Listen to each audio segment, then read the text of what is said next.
हरे कृष्ण। शिव जी भिखारियों को दान देने हेतु प्रमुख देवता है।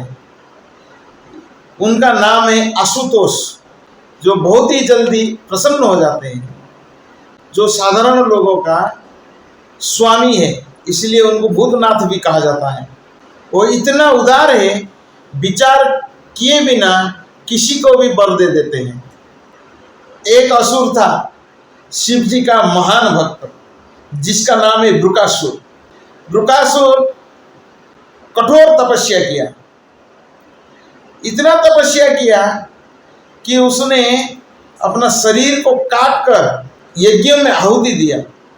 शिव जी आशुतोष से प्रसन्न हो गए और असुर को कहा कि मांगो क्या वरदान।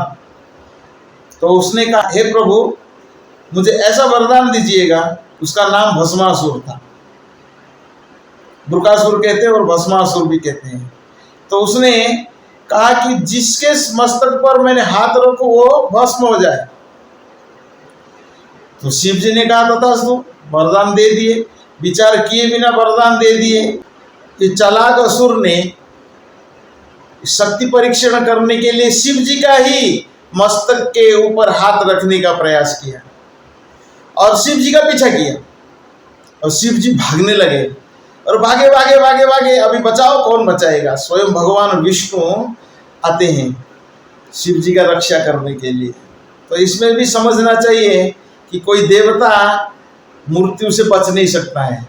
देवता का भी मृत्यु है और डरते हैं, असुर लोग से डरते हैं, और भगवान ही मृत्यु से बचा सकते हैं। भगवान स्वयं विष्णु आते हैं शिव जी का रक्षा करने के लिए। भगवान कृष्ण ही, विष्णु ही छोटा सा बालक के रूप में प्रकट हो गए शिव जी का रक्षा करने हेतु। भगवान ने पूछा भस्मासुर से, कहाँ भाग रहे हो? इस व्यक्ति ने मुझे वरदान दिया, जिसके मस्तक के ऊपर हाथ रखो वो भस्म हो जाएगा। तो उसने कहा, इस व्यक्ति के ऊपर तुमने विश्वास कर लिया। कैसे विश्वास कर लिया?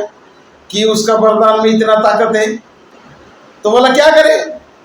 अपने मस्तक के ऊपर हाथ रख के देखिए।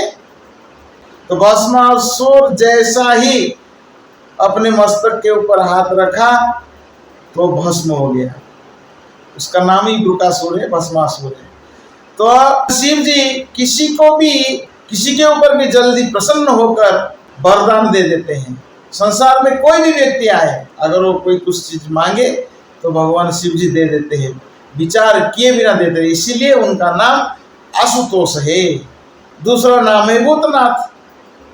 कोई भी उनके ऊपर आकर्षित हो जाता है। हरे कृष्ण।